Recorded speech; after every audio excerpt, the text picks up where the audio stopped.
রাই আস্তে আস্তে নামো।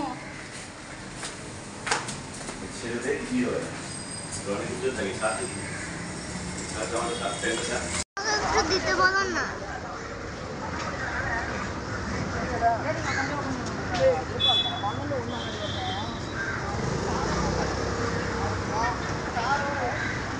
আন্টি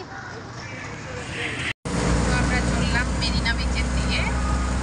এই যে আমাদের তামিল বেবিকে সাজিয়ে দিয়েছি আর আমিও সেজেছি।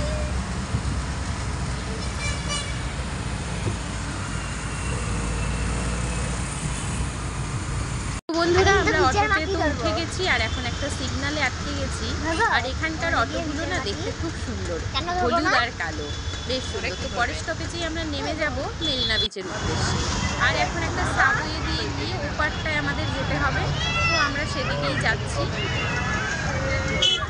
তো অনেক লোকের সমাগম ছিল, প্রচুর ভিড় ছিল আর প্রচুর বাইরের লোকও আছে এবং কি ওখানকার স্থানীয় বাসিন্দারাও বিচের দিকে যাচ্ছে, ঘুরে বেড়াচ্ছে। তো চলো আজকে আমরা জেনে নেই মেরিনা বিচের অজানা কিছু ইতিহাস।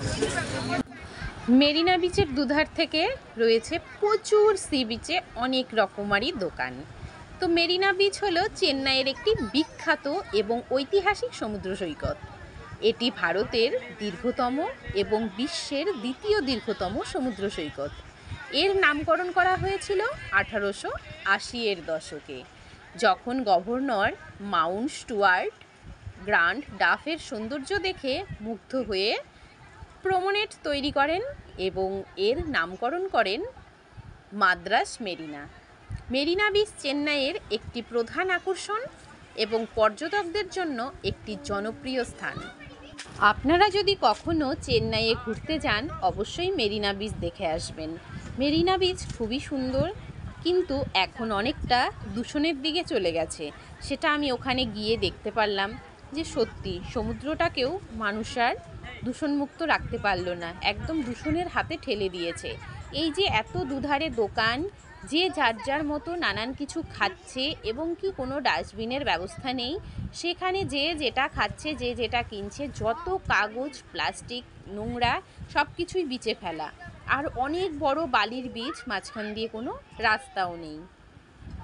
এই বিচের থেকে সমুদ্রের যাওয়া পর্যন্ত অনেকটা পথ, আর সেটা হাঁটতে পায়ে ভীষণ কষ্ট হয়, যেহেতু বালিগুলো ড্রাই হয়ে গেছে, পুরো পা ঢুকে যায়। আর এখানে রয়েছে নানান কিছুর দোকান, আপনারা ঘুরে আসবেন, দেখে আসবেন, অবশ্যই ভালো লাগবে। এই যান, ধরো ধরো, জুতো ধরো, ঢেউ কাটছে। রাই এটা কি হলো? ভিজুক ভিজুক, শুকিয়ে যাবে বাবা। রাই তাকাও, রাই।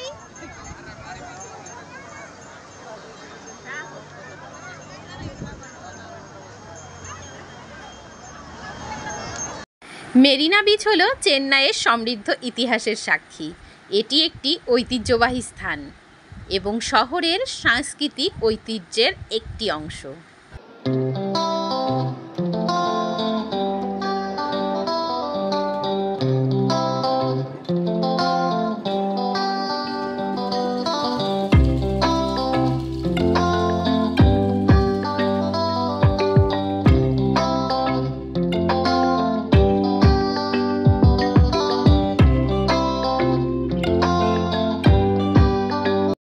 এবার আমরা জেনে নেই মেরিনা সৈকতের কিছু উল্লেখযোগ্য বৈশিষ্ট্য। এটি ভারতের দীর্ঘতম এবং বিশ্বের দ্বিতীয় দীর্ঘতম সমুদ্র সৈকত। এটি বঙ্গোপসাগরের তীরে অবস্থিত। সৈকতের দৈর্ঘ্য প্রায় 12 কিলোমিটার। সৈকতে লাইট হাউস, আন্না মেমোরিয়াল, এমজিআর মেমোরিয়াল এবং কার্ল স্মিথ মেমোরিয়াল সহ বেশ কিছু দর্শনীয় স্থান রয়েছে। সৈকতে প্রতিদিন 5টা থেকে সকাল 5টা থেকে রাত 8টা পর্যন্ত প্রবেশ করা যায়। আপনারা কিন্তু চেন্নাইয়ে এলে মেরিনা বিচ অবশ্যই ঘুরে যাবেন। অনেক বড় বালির বিচ, তার দুধারে চারপাশে রয়ে গেছে রকমারি খাবারের দোকান। কোথাও আলুর চিপস, কোথাও বা ফুলকপির পকোড়া, পেঁয়াজি বেগুনি আলুর চিপস, কোথাও বা ধোসা, কোথাও বা আখের রস, আবার দেখছি গোলা, আইসক্রিম, এদিকে বাচ্চাদের খেলনা, নাগরদোলা, চারপাশে কড়ি, ঝিনুকের দোকান, মানে মেলায় যেটা হয় রকমারি দোকানের সমাবেশ। কিন্তু সময়ের সাথে সাথে এই বীজটা এই মেলা বসার কারণে আর অত ক্লিন নেই, এটা দূষণে ভরে গেছে। আর এখানে কিন্তু খাবারের দোকানের দামগুলো প্রচুর বেশি। এই যে দেখতে পাচ্ছেন একটা দোকান, এটা কিন্তু একটা পটাটো দিয়ে এরকম স্লাইস করে কেটে এটাকে একটা স্প্রিংয়ের মতো বানিয়ে এটা সামান্য বেসনে ডুবিয়ে তেলের মধ্যে ছেড়ে দিচ্ছে। আর একটা আলুর দাম নিচ্ছে 50 টাকা, 50 রুপিস। তো এটা আমার কাছে মনে হলো একটু বেশি, কারণ একটা আলু কখনো 50 টাকা হতে পারে না।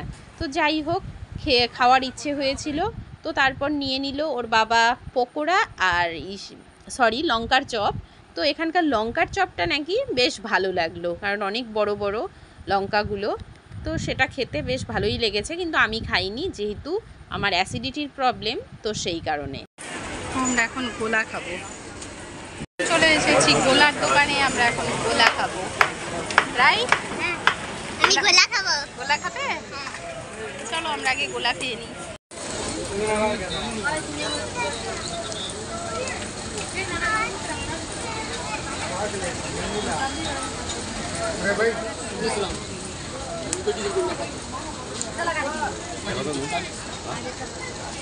তুমি আগে খেয়ে দেখো কেমন।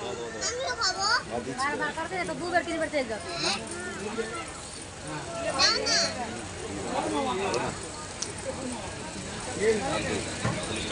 50। তো বন্ধুরা, আমি এই ফার্স্ট টাইম গোলা খাচ্ছি, কোনোদিন আমি গোলা খাইনি। আর রাই বায়না করেছিল যে গোলা খাবে বলে, কিন্তু বিশ্বাস করো গোলাটা ভালো নয়, কারণ 50 টাকা নিয়েছে একটা গোলা। আর এখানকার আমি শুনেছি যে এই কালার, গোলার যে কালার আর আইসটা একদম আনহেলদি। তো যাই হোক, রাই জেদ করেছিল বলে নিয়েছি, কিন্তু স্মেলটা এত জঘন্য ছিল যে পরে আমাকে ফেলে দিতে হয়েছে। কিছু প্রথমে খেয়েছিলাম, এবার ভাবলাম যে ভালো লাগবে, কিন্তু আদৌ ভালো লাগেনি। রে বাবা, আর হাঁটতে পারছি না, হেমে থেমে বেরিয়ে গেছি। আগে যদি জানতাম যে এই 1.5 কিলোমিটার হাঁটতে হবে, এই এখান থেকে রোড,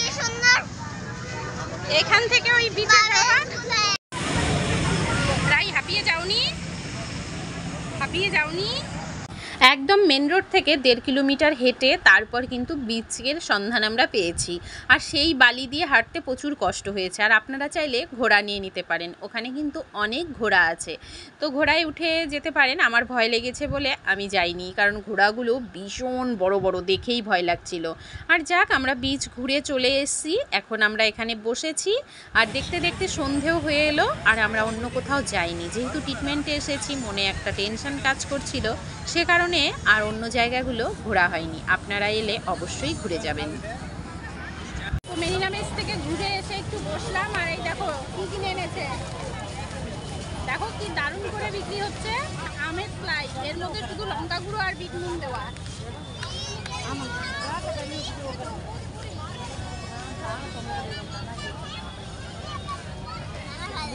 তো বিচে এসে যা কিছুই খেলাম, তার মধ্যে এই ম্যাঙ্গো স্লাইসটাই ভালো লেগেছে। এদিকে ঝাল ঝাল, আবার নোনতা নোনতা, বেশ ভালো লাগছিল। তো এই ম্যাঙ্গো খেতে খেতেই আজকের ভিডিওটা এখানেই এন্ড করছি। তো যদি ভিডিওর কোনো অংশ ভালো লেগে থাকে, চ্যানেলটিকে সাবস্ক্রাইব করে পাশে থাকবেন। দেখা হবে নেক্সট কোনো ভিডিওতে। ততক্ষণ সবাই ভালো থাকবেন, সুস্থ থাকবেন, আর আমার পরিবারের মিষ্টি সদস্য হয়ে পাশে থেকে যাবেন। তো চলুন বন্ধুরা, আজ আসি। Thanks for watching. Thank you so much.